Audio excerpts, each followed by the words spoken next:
Hey everyone, Jim Phoenix here, and we've got Anthony M Carro for today's podcast. That's right, we've got the writer and screenplay extraordinaire. We talk some deep dives into the genre and a bit of author talk at the end. All this and more on next What's Kraken. Hit it.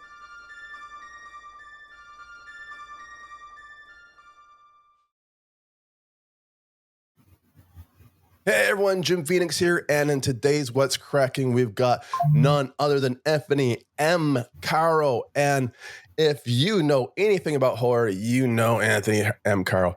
It's a pleasure to have you here. I'm so glad we can make this work out. I have a few questions for you, and I'm going to flip back and forth between author and then movies. Author, movies, author, movies. Sound good? Awesome. Yeah, it sounds great. It's great to be here.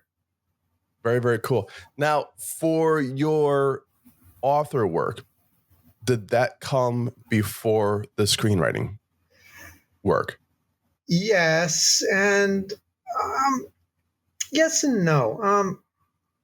What happened was I originally wanted to write prose when I was very young, and I found my way traveling through the film industry in Hollywood, and on the as an assistant working in offices and things like that. And I was a creative person. I think I was an idea person, but even though I was working or had done a lot of writing, a lot of nonfiction writing, that a lot of my published work, original work, were nonfiction. A lot of nonfiction for magazines, smaller magazines, mid-sized magazines, on horror movie themes and histories and things. I mean, I still do that today for horrornews.net. But I was thinking, story-wise, I was always thinking more like a producer. I think that's development. If for those of you unfamiliar with that a sphere of the movie industry, development would be the development of a screenplay, or eventually it has to be the development of a screenplay because that's what they focus on, the story. But it doesn't always start as a script or a commission script. It could be a novel or rights to a true story or whatever. Okay. And I found myself in development, and I started to write. I started to try my hand at doing my own screenwriting, but I kind of geared more towards producing, and then I kind of shifted into becoming a writer in marketing related writing, copywriting, and all that. And when I was younger, I loved the Martin H. Greenberg short stories. He was an editor, and he put out a bazillion compilations. I mean, when Francis Ford Coppola's Dracula came out, there was a Dracula, Prince of Darkness, short stories by all the top names at the time. And Christmas time, he came out with Ghost of Christmas Past, Present, Future collection and all this. I mean, it was great stuff. And then there were other guys like, Hot Blood by, Jeff Gelb and all that. And a lot of the paperbacks from hell. I was a big paperback from hell reader. So I think that in my reading habits and my writing habits, I kind of was into nonfiction, almost 85%, unless you count comics. Really? Yeah. For books. I mean, I was still a comic book reader. I read, consistently read on and off for 20, 25 years. What happened was I never gave up on reading non-fiction. I would get like Michael Crichton's stuff, or I would, if something grabbed my eye, I would get it. But I was mostly a fiction consumer, and I wasn't really concentrating on fiction until maybe 4 years ago. And when I wanted to do some writing, I didn't want to do screenplays. I wanted people to actually see the stuff. So I geared myself more towards trying to write short stories or writing novels and all that. But from having worked in development, I knew that it's wise for a writer to take on what they can handle. And since I had not written a novel, I was not going to write a novel right out of the park. I knew that a novelette, aka something that was 50 pages, or a novella, like 100 pages, 120, 90 to 110 pages or whatever, I think that's where you kind of belong for me anyway, starting out, not to tackle something that turns out to be 300 pages, because remember, you have to edit it, you have to tie up all the plot holes, you have to make sure everything makes sense. You have to, do you have a manageable number of characters, or are there too many or too little, or all that? And you don't want all that, with your first work, at least for me. For me, jumping into something that would be 250, 300 pages, no, I didn't want to do that. So I started focusing on shorter stories. And when I went back to Los Angeles, I was focusing on looking for production assistant jobs, grip jobs, things like that. I didn't want to go back to development. I wanted to get to be on set. And while I was doing that, I was also fiction writing. So both of them kind of converged. But luckily, so when you're doing this, do you think it's because when you and I both started, e-readers weren't a thing? No. We had to have the paperback. We had to have the magazine. We had to have the paper copy, right? Yeah. Oh, yeah. And that made us read more. Yeah. Now it's kind of like you had the e-reader, 2,000 books are on it. You probably read one, I remember I absorbed a lot more. This is, man, it's like you're almost forced to skim a lot of stuff. And you're also, in a way, I got to put my laptop on the table and go about my business. And I have Netflix on in the background because I got to, just for career-wise, professional, I have to catch up on this stuff. And I just don't have time to sit there and watch the whole thing. So a lot of it is just like I'm catching it in the background. You know what I'm saying? So, and same with reading. I have to skim a lot of it because so much of it's out there and so much it moves so fast. But back in the old days, yeah, man, I mean, you got a book and that was it. And you had to read it. I think you absorbed it a bit more because you didn't want to necessarily rush through it. Unless you had, extra cash to spare to just keep buying books. So I kind of like to take my time with them. But that was a totally different industry, different era. Yeah. I mean, did you grow up with the movie adaptations? You're talking about the Bram Stoker Dracula thing. I remember like Friday the 13th came out, and then Friday the 13th, the book came out, which is basically a screenplay.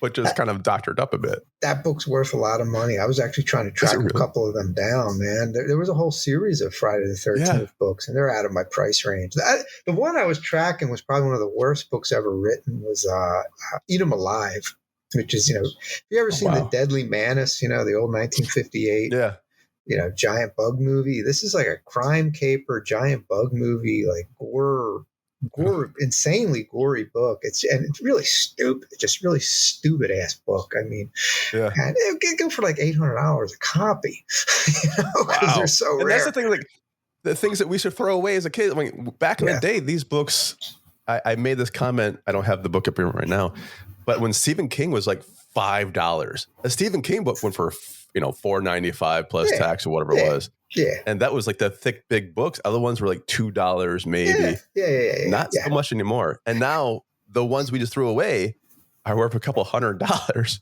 because of like this nostalgia aspect of it, or. And it's just rare. There wasn't a big print run. I mean, it wasn't, apparently, see, in those days, even today, even with the ebook market, anything serialized or part 1, 2, 3, 4, 5, 6, 7 of a series, if you hooked somebody, they went and they bought the other issues, or the other books, I should say. So if you have 5 Friday the 13th books and somebody bought the 4th one and they liked it, well, maybe they'll go back buy the 2nd one, and the 5th one comes out and they buy it. So you got one reader, and he's a customer. He's a 3-time customer. So you might not have a huge audience base, but you have like that core base that move 20,000 copies, 30,000, but you're not going to have a second print run. There's no buyer for it, at least not for those books. But the back catalog, I was just at the Indie Incon in Florence, Italy, and someone said this, and I think it's very true, that is the back catalog. They're new to somebody. Everyone's old books is new to somebody. Yeah. Yeah, And so they'll you go get buy. that second reader, and then goes Yeah, back and buys the rest of them, right? that's the key to that. I think that's the key to any indie book or any pulp publishing. You Yeah. want to get that guy who comes in, or that girl who comes in and goes and picks up your new book or a Yeah. book, and then goes and buys 3 other ones. I mean, I mentioned this on another show. It's like Kiss, the rock band. Yes. Their first 3 LPs did not sell. I mean, I think one of them only did 70,000. I think another one 110,000. That's not. They weren't recouping what it was costing to make. And then they did a live, boom, goes gold, and then it goes beyond gold, and new fans, they come in. Well, the 3 albums that bombed became gold records. They're like out of nowhere. Yeah, back catalog out of nowhere. Back catalog, they were still in print. People went and bought them. So that's with authors too. But today it's different. See, in the old days, like Jack Ketchum, I really dug Jack Ketchum. Really? Yeah, he was great writer. He had that super shocking Extreme book, the first one that he did, Off Season. Off Season sold like 300,000 copies on the paperback market. I think it was Ballantine put it out. Right. One of many books that sold 100,000, 200,000, 300,000 copies. Like in those days, it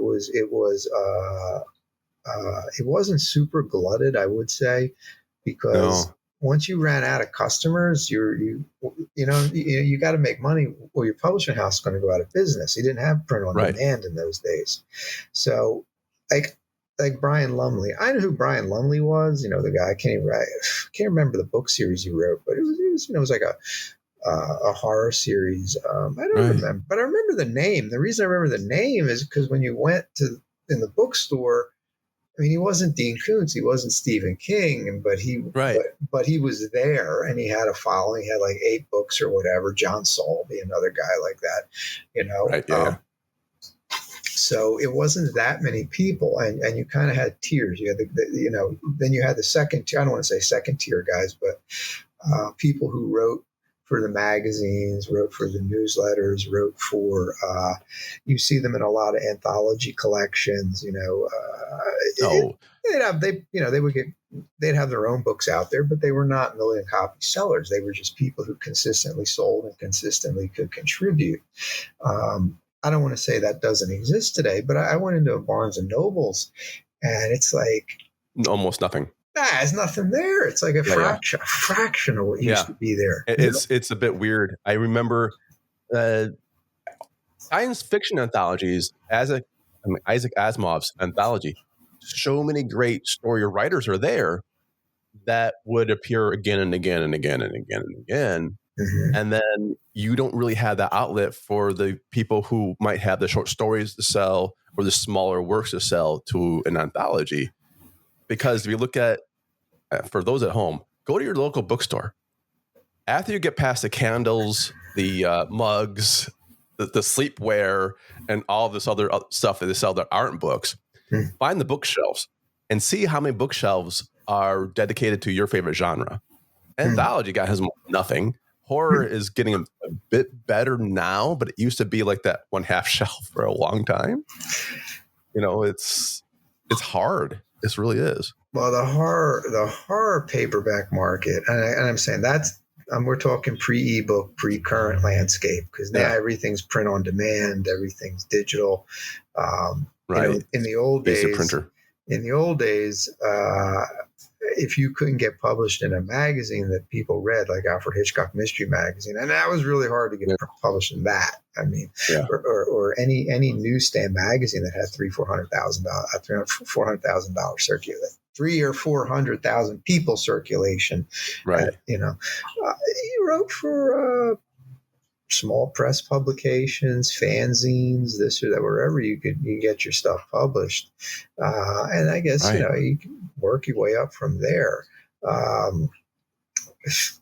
I mean, you mentioned, science fiction anthologies. I was like Mirror Shades was a really cool one. That was a cyberpunk one. Burning Chrome was another good one. But I think when Harlan Ellison, I was shocked when I read this. He did Dangerous Visions, which was like the mass. It's still in print today after 50 years. Great collection of sci-fi short stories. And it was the #1 bestseller, sold the most copies of any sci-fi anthology ever published at the time it came out, and it lost money. It lost $1,500. It's just that just tells you the whole thing. But you're right. A lot of it came from, if you could get into a fanzine, great. That's a stepping stone to the next area. Great. And that's a stepping stone to the next area. Some people started as newsletters, like the actual. We hear newsletter, we think about the email we get. No, newsletters you had to buy and subscribe to. Yeah, I mean, and they would send them to your house. I used to subscribe to 1 billion of them. I mean, this is before the internet, like back in the 80s and in the early 90s.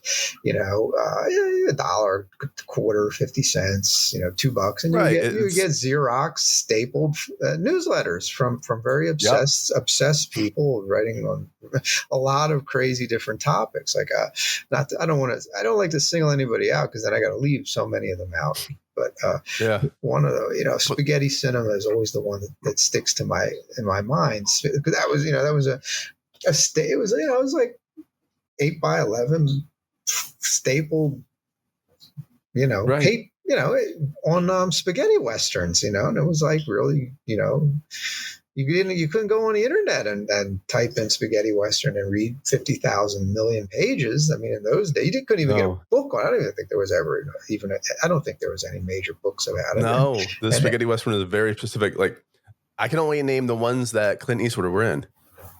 I don't know if any other spaghetti westerns exist besides Clint Eastwood's. Oh, there are a lot of them. There has to be a ton of them, though, right? But we see the genre as the one that rises to the Titanic iceberg when we see the tip of it. Well, a lot of people didn't know they were seeing a spaghetti western until they went into the theater and it was dubbed. It wasn't like they were going to tell them that on the advertisement, right? Because that actually, a lot of people didn't dig dubbing. But today's landscape is a lot different. Today, you can self-publish on a lot of platforms, and you have ebooks, and it eliminates the need to go and shop. It eliminates where you have 10 manuscripts, nobody reads them. You're trying to shop them around, and quite honestly, a lot of times their stuff's commercially viable, and probably better than a lot of the stuff they're publishing, but. Right. It didn't see print. And now today, there were always vanity publishing services, but, they, costly, and they still exist today, but they still exist. They're print on demand. But print on demand we've got things like, well, the monster in the house right now of Amazon, who used to be just a bookseller, by the way. Yep. I remember that. We have Book Vault, who does an amazing print on demand, especially if you want anything in color inside of it. Amazon will charge you the entire book as color. Book Vault only charges for that page. Wow. In color. So if you want to do comic books, if you want to do anything that's going to be great, I always, Book Vault is the best in town, I think. But we have these services, right? We don't have to have our basement filled with 12,000 boxes making a box fortress of books that maybe don't sell, because we now have this print on demand. Client comes in, press the button, it prints out in a day, and they get it, right? You don't have that overhead, and the money that you're saving, you can put into what is really, really, really important: advertising. Because if you don't advertise it, it's not going to move. Like, I just was reading today, like Terrifier 3 is projected to do 15 million bucks at the box office. And this is what shocked me. The massive, massive, massive, massive amount of their advertising was strictly Instagram, Facebook, social media. And I think they got something like 86 million views on some videos or whatever, YouTube or whatever. Right. That to me is not a whole hell of a lot different than 1985. Like, at 1 or 2 in the morning, we watching like, the Boy Who Cried Werewolf at like 1 a.m. And then these UHF channels would have these 15-second spots for a movie. They weren't 30 seconds. They'd be 15 seconds because cheaper. So they would you would have 15 seconds of a movie and then 15 seconds of like ice cream, like buy an ice cream birthday cake. So, but the 15 seconds would be to like the Duke and Duchess Grindhouse, or it would be to the Sam Eric or the Eric's Place, and they wouldn't be the only theater, but they'd be like maybe 5 theaters carrying like an exploitation film. And in a way, instead of UHF, they're just going on Instagram and they're doing essentially the same thing, just targeting that audience for that big opening weekend. And there's no expectation what it's going to do next weekend. They don't know if it's going to sustain or drop 90% because it's such a classic front load advertising campaign where you just want to get everybody there that weekend. Boom. Yeah, 1 week only, maybe 2 weeks. And that's the way a lot of horror movies were, man. They rolled in and out in 2 weeks for many, many years. Like I'm talking absolutely. The 50s to the 80s. The exceptions were probably Nightmare on Elm Street, like the house that Freddy built, like the first one, because it was something like, oh my God, we didn't see. It might have lasted about a couple of weeks. It's not the long stay where like, what was that one Avengers movie on for a year or so, it's like they have lots of theaters in a year. I remember seeing the TV ads for Nightmare on Elm Street and they were creepy as all hell. I did not see the movie in the theater, but when it came out on VHS, I rented. I was like, wow, this is cool. And part 2 comes out. I went to go see part 2. I don't remember exactly how much part 2 did. I know part 3 did 45 million, but part 2 did in the 20-25 million range. It was a big hit. The first movie, I don't think it did. I think it did about 10. Enough to make another one. Enough to make another one, and the whatever money, if you look at it from a trilogy, they cleaned up. Yeah, that's the thing. Like we're talking about before, if someone sees, like you said, part 2, now you want to see part 1. Yeah, and VHS rentals were royal. That was a money stream for a secondary stream. Yeah, for the movie industry for a long time. Terrifier 1 was basically, a very lengthy 6 years, whatever, advertisement for a sequel that never came. And then I call it an advertisement because it's just been out there drawing an audience for 6 years. So a new movie comes out and, the audience was bigger than they thought. And that was the same thing with Elm Street. The audience turned out to be a lot bigger with the sequel because the movie came out, but I think more people saw it on video. So the original came out, not that many people saw it, but they saw it on video, saw it on cable or whatever. So when the sequel came out, massive audience turns out for it. It's like, sometimes it's the best commercial is the first movie. Yeah. So that's it. It was basically a big promo for the franchise when the franchise kicks into gear. Yeah. And now that segues into, you are a writer in a lot of horror. What do you see for your own writing? Because it looks like you're getting like dreaded invocations, terrifying horror tales to uttered and hushed tones. Is this going to be more of what you're going to be into versus writing screenplays? Are you going to go more into your authorship? You're going to embrace the... I was commissioned a while back to do a screenplay, and it came out very well, but the financing and whatever just didn't materialize. Which John Carpenter wrote a lot. He wrote a mini series for The Beast. Peter Benchley's The Beast. They made it, but they didn't make it with his screenplay. So a lot of times, people get commissioned for works that don't come out. Yeah, but with a novel or a podcast or a audio theater podcast or any underlying property, you can sell that. That's my development background. I don't write a screenplay because I want the stuff to go out there. I mean, I can write the novel. I can write it far more engaging in novel form, to directly entertain an audience. Right. And then if somebody wanted it converted into a screenplay, I know the difference between a novel and a screenplay, and I've worked in production. I know how to do business. I'm not going to you take the novel, now you turn it into a screenplay, and the screenplay has got to be truer to its format. Right. Which is a nice way of me selling. Look, you want to buy my book, cool, but give me, part of the deal. You don't have to use it, but give me first draft on the screenplay. Because I like that idea. Screenplay is going to get rewritten 65 times. Going to have 20 people involved, and a lot of them are not even going to get credited. So you can't marry yourself to the screenplay. It's so I know this. My shtick is basically this. I would prefer to write the novel or write the fiction piece or whatever, or podcast or whatever, and then it's intellectual property, and then if somebody's interested in it, then we'll talk about a screenplay. But in terms of writing a spec screenplay, it's like, no, why? It wouldn't make sense for me, because I like my previous books did not sell that well. But dreaded Invocations, because it was marketed better, and or marketed more comprehensively, and had a price, I think, that befit an author that nobody ever heard of. It moved. It was a modest success so far. It's still in print. Still, sold a copy yesterday and got about 500 pages read on Kindle Unlimited. I mean, I know some people get 4,000, 10,000 reads a day, but they've been at it a lot longer, and it's a lot of live and learn. You have to set your own concepts of success. And I used to do spec scripts, and I used to be the person that do for rewrites for some.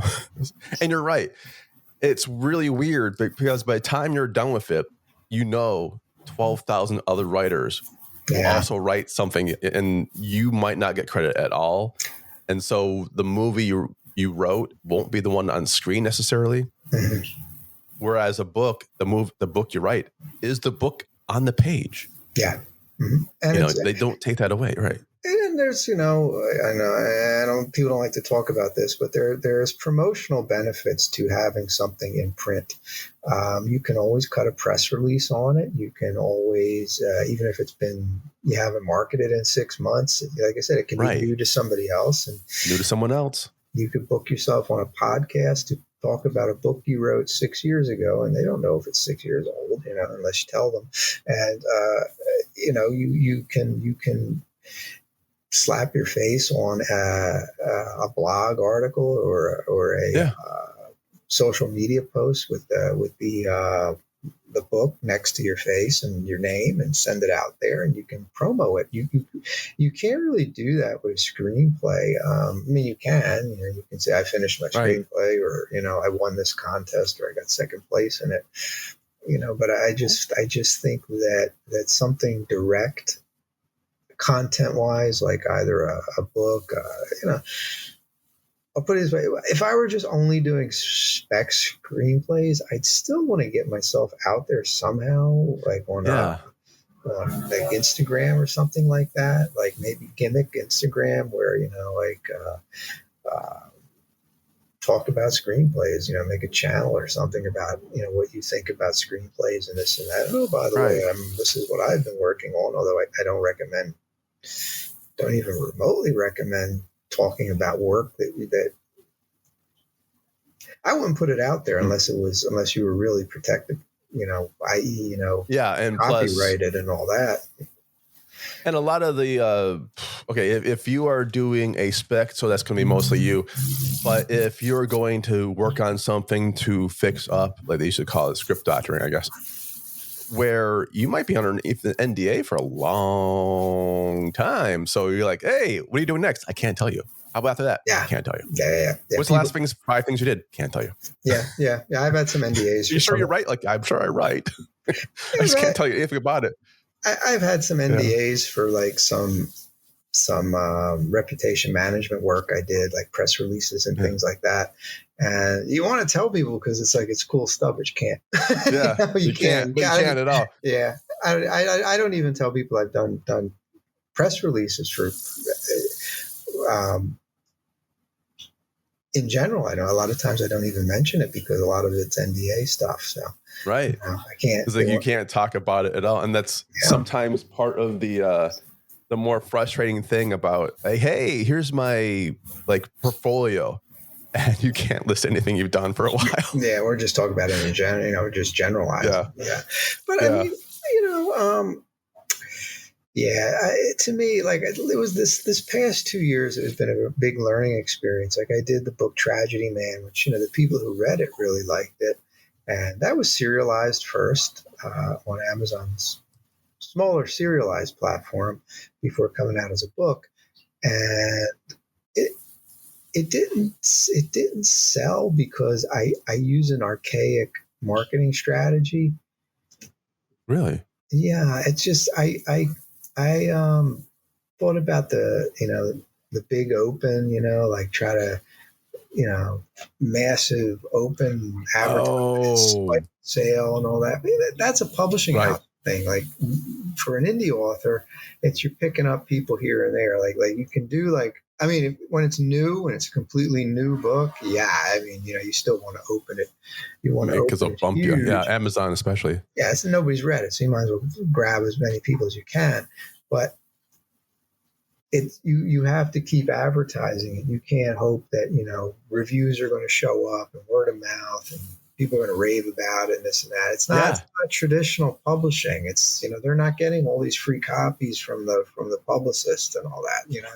So you have to just keep running ads. And I kind of like to do it like this. Like you run them for a while, then you cool it off, and then you come back. And go up and down. Yeah, because sometimes you don't want to keep spending money to reach the same people, and people already bought it.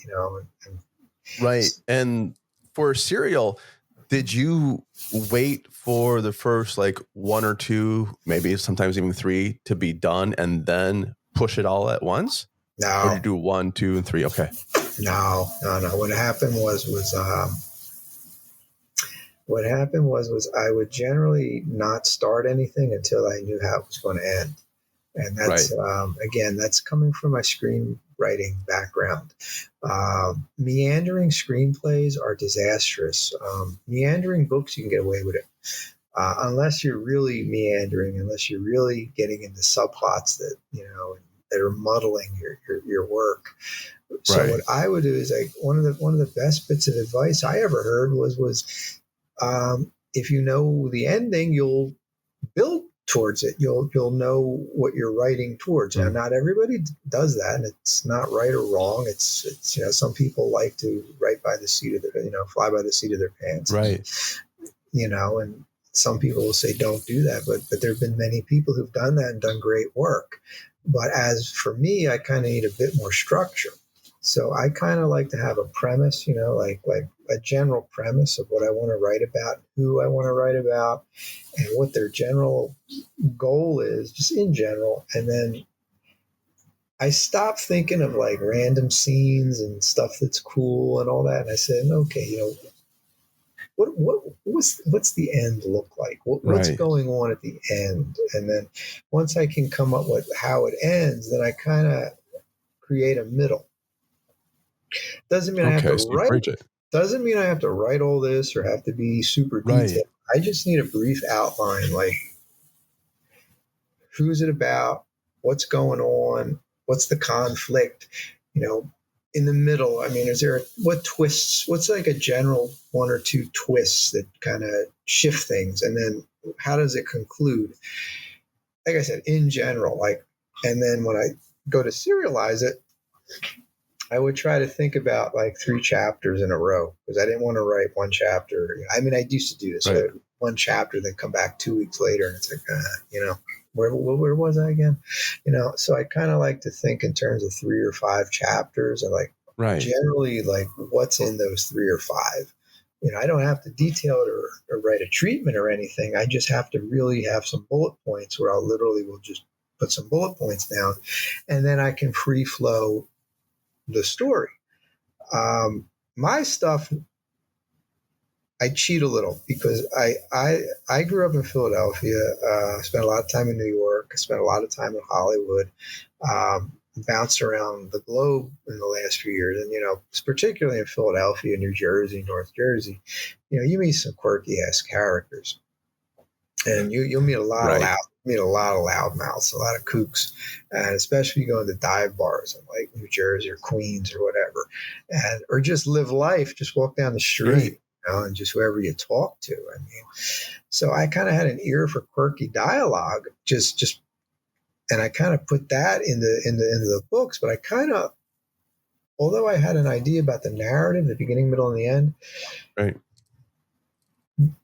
I kind of like to just let the character carry the story. In other words, the character's personality, their quirkiness, or their hang-ups or whatever, Uh-huh. or their attitude or their perspective, it's always focused on them. Like Chinatown would be a screenplay that has that kind of approach, where you're reading through somebody else's eyes, or Right. you're experiencing it through somebody else. Now, never deviates from having a good beginning, middle, and an end, but it's just not. It just comes alive more, becomes more character driven, and that's really what motivates me to do it. Because if I just had to write a plot, or then it's just generic point A to point B to No. point C. Okay, it's over. Nah, it's Got to be the character. Yeah, that kind of keeps me moving.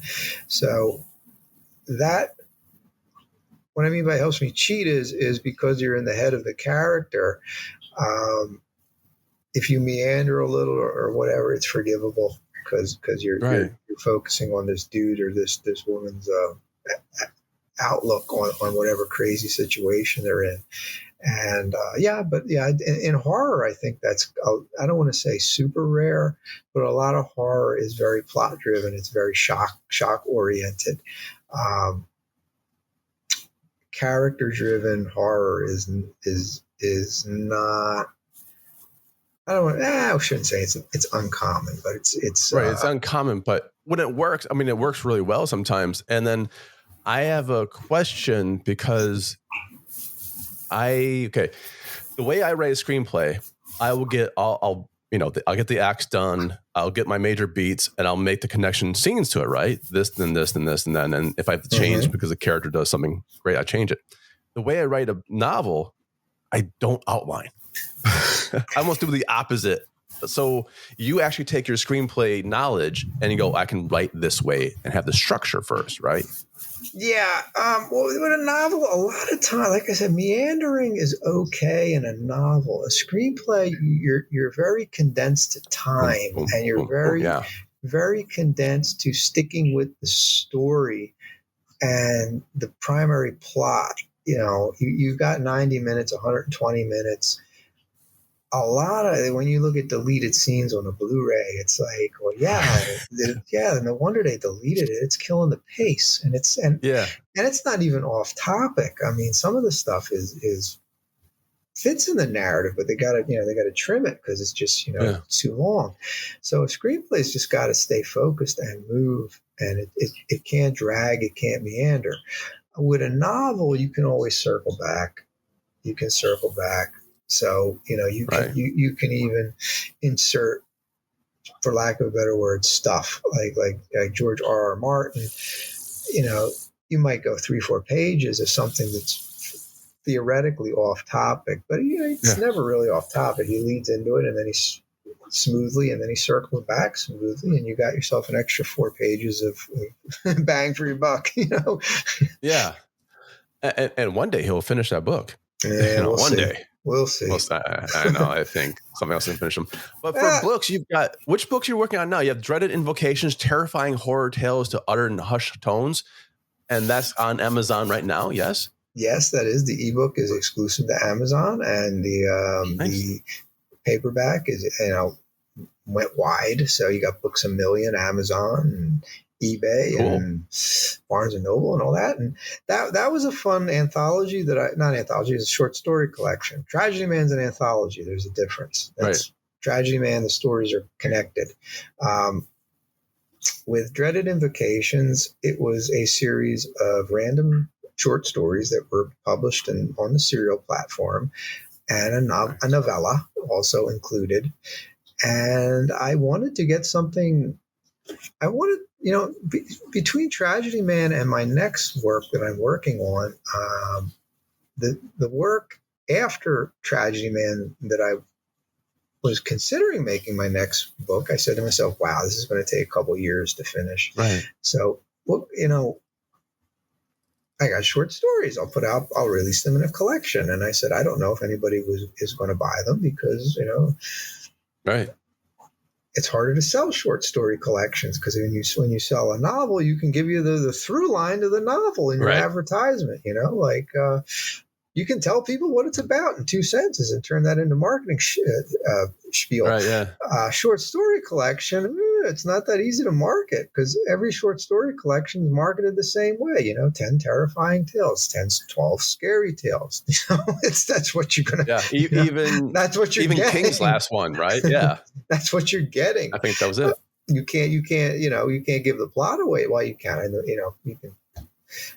Synopsize a couple stories, but you can't, do it with all of them. But I said to myself, let me put it out there. I think I can have fun with this because it was a lot of the stories are influenced by movies, like Amicus short stories or television shows like Night Gallery and Alfred Hitchcock Presents, and very influenced by comic books, like EC Comics, DC Comics, like Ghosts or Tales from the Crypt, and pulp serials like I did like a steampunk kind of Frankenstein story that is written as if there's more stories. Like if you had picked up a pulp magazine in 1942, Conan. Well, yeah, you're reading Conan. It's new to you, but there's like stories that came before. There's more stories coming after, but you just have to pick one up in the middle. And Robert E. Howard never used backstory because he knew it was a lot of people were reading them for the first time. So he would just give you a tiny backstory in 2 paragraphs to give you an idea who Conan was, and then you were off to the races. So I wanted to do that as an homage, although it's not sword and sorcery or fantasy. It's still a horror, steampunk horror tale. So that was a neat one I put in there. Menace of the Mansion, which was the novella, that to me was a weird book because I envisioned if somebody said to me, can you write a screenplay for a AIP Hammer, 1973, 1973, these guys were on the way out. That style of horror that they were writing that was making money in 67, 68, it was by 73, these, so I said, well, what if they gave me something like, how could I stick with a PG rated old school horror movie that these guys like and what they're comfortable with, but still making it a little edgy-ish slightly, because 73 Exorcist, Andy Warhol's Frankenstein, Texas Chainsaw Massacre and all that. But I'm thinking to myself, PG, like the mindset that you're thinking with this, think PG, think a PG, a company that does not do violence, does not do R-rated movies. Right.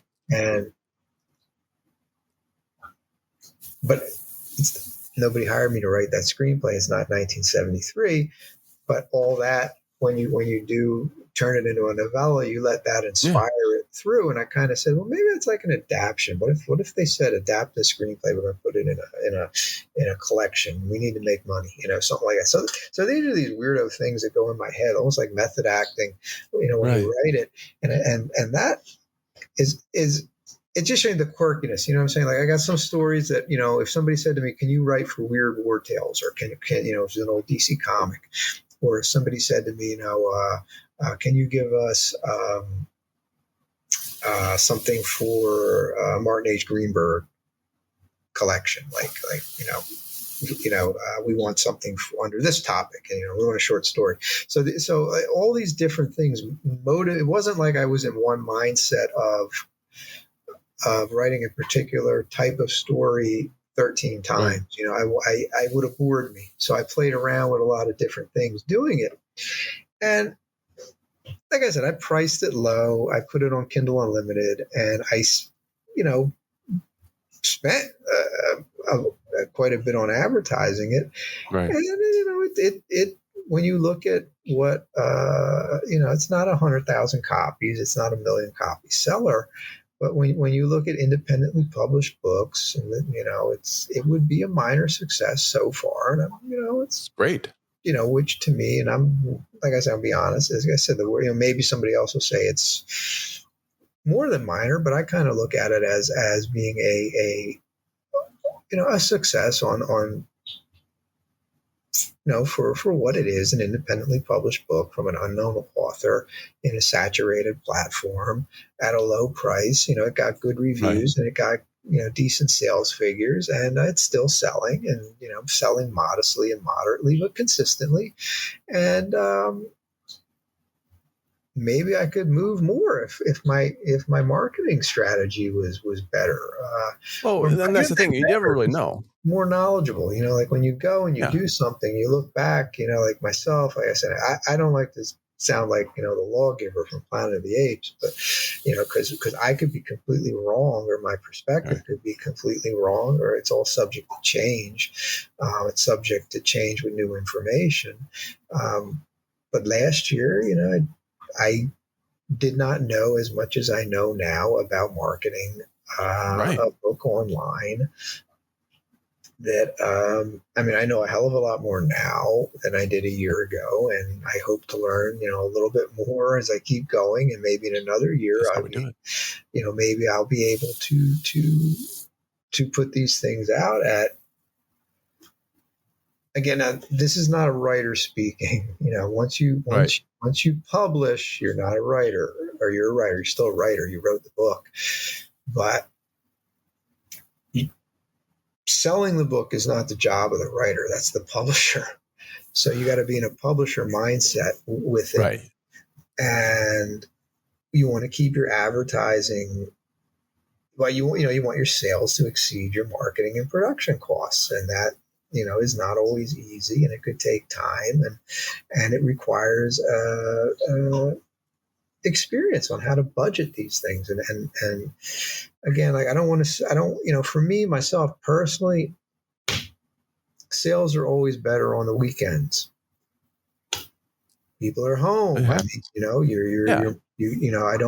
I myself personally would not spend more money advertising something for ads to run on a Monday or a Tuesday than I would on a Friday or Saturday and a Sunday. You know what I'm saying? So, if I had a limited budget, I wouldn't be as enthusiastic to say, well, I want to try this newsletter over here. They're going to send a blast out. I want to do it now. And now is Wednesday. Yeah. Well, no, I should have waited 2 or 3 days. You know what I'm saying? It's just, you end up getting a return that's smaller, because you're advertising when people they're not reading.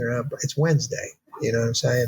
Yeah. Not to say you won't sell anything, not to say that they won't move, but personally, not to say that you shouldn't advertise on a weekday, but if you have a budget, instead of $5, maybe $2, $1, and then load on the weekend. That's a strategy that I found, worked for me. And then there's other things. I'm not even involved with, like TikTok Shop, which I know some people had a lot of success with, and all that. Yeah. I try to just take it bit by bit. Like, I don't try to overwhelm myself. I kind of prefer to do a little bit and review. Did it sell? Did it not sell? How much did it cost? What are my analytics? But then again, it's my marketing background, so that kind of comes in there. So, but it was cool, Dreaded Invocations was a lot of fun to write. It was not fun to edit. The editing process was a lot of work. But I improved, because my next work, a sci-fi work, I edited a lot more before I put it out on the serial platform. Instead of 1 or 2 edits, now I do like 5 or 6. Why? Because when I want to put it out, when I put it out as a book, one fewer edits you have to do then. Yeah. I want it in 6 weeks. I don't want 12, 14 weeks going by and it's still not done, because it needs all these extensive edits. And why does it need extensive edits? Because you didn't edit it. I didn't edit it as well at the beginning. Right. So now I got a plot hole. Now I got to go, and now I got all these pages. Now I got to go through everything. So you don't want to do that. I mean, you can, but not if you want to get that thing out there and then move on to the next one. Right. But it's like cleaning a room a bit at a time. You have to keep it constant vigilance in that. Now, where can people find you online? Social medias? Yes, you can find me at Tony M Carro on X, aka Twitter. Right. If you go on TikTok, Tony M Carro Horror. I have a Facebook page for horror and for comic books, but cool. I'll put links on that on Twitter because the links on Facebook are like that long. And what else I got? I got a podcast, Comic Book Ruminations, which I just started up, which is audiobooks. So you can see the links to that on my X profile. That's amazing, Of course, I got the Amazon link for Dreaded Invocations, and my daily posts are mostly on trivia for movies or comic books or pop culture or nothing controversial. I just like to post. If I see a cover of a book I read, I'll give you a paragraph of what I liked about it. I don't do negative. I don't do bad reviews. That's cool. No, we stay upbeat and positive unless talking to me. We need that. Unless talk to me privately, I'll trash a lot of people. People need positive reviews. I mean, someone put effort and time and spirit and blood into that project, right? I have zero interest in spreading anything negative. If I don't like something, I just why? I'm not going to talk about it. If I see something I like, I'd rather, it's like Joker. I mentioned the new Joker movie tanked because the movie nobody wanted to see, I've not seen it, but I've heard that they went completely away from. It's not even a sequel. Nah, it's just it's a musical wackiness, and nobody wanted to see it. Re-imaging of it. But that's about my level of negativity. Yeah. Everything else is just historical stuff or positive stuff. But I've been doing that, man. Also, I want to give a little mention about the movie stuff. I actually try to get back involved with that. And that's another little thingy with books and comic books and this and that, and independent authors and writers and producers. Like a lot of crowdfunding, Kickstarter, and all that cool stuff. Right. And that creates opportunities and access. It's radically different than what existed just maybe 10 years ago. And I kind of I would like to get back into production. I like to launch a development company, and my little Night Flight Publishing, which is the imprint I use for my own books. I'd like to do other people's books one day and expand it to motion picture development, podcast development. Although I do have a nonfiction podcast, I'd like to get a radio theater podcast up and running. Those are always fun. Yeah, I remember those back in the day. We had the radio theaters a couple times. They're very successful for podcast because it's got the entire story there, and people remember when there was a radio. It's like nostalgia at this point. Like, oh yeah, I remember this now, and they'll sit down for it. Yeah, I still call it radio theater. I just call it myself. Yeah, old time radio. Although old time radio theater what it was. Yeah. Yeah, and then radio theater just disappeared. It just the shadow knows. It just disappeared. They tried to keep it alive in the 70s, even in the 80s, but there's no audience for it. But with podcasting, I started saying, "Oh my God, they're going back to audio theater, audio drama, radio theater. Wow!" And it works, and people download some of this stuff by the millions. There's a market for it. It's just no longer terrestrial.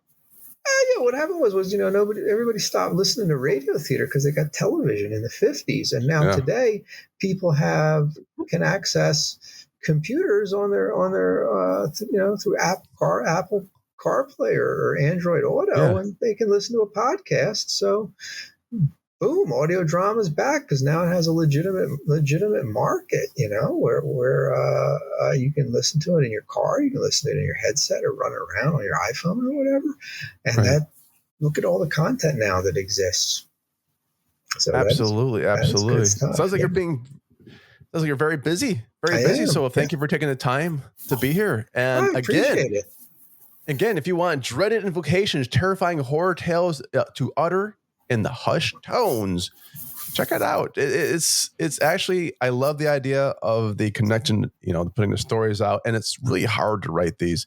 And I love that you're putting this out. I love the idea of the radio theaters, checking out your podcast, all the socials. You got me hooked. So thank you very much for coming, man. Thank you. I appreciate it. It's been a pleasure. Awesome. Bye, everyone.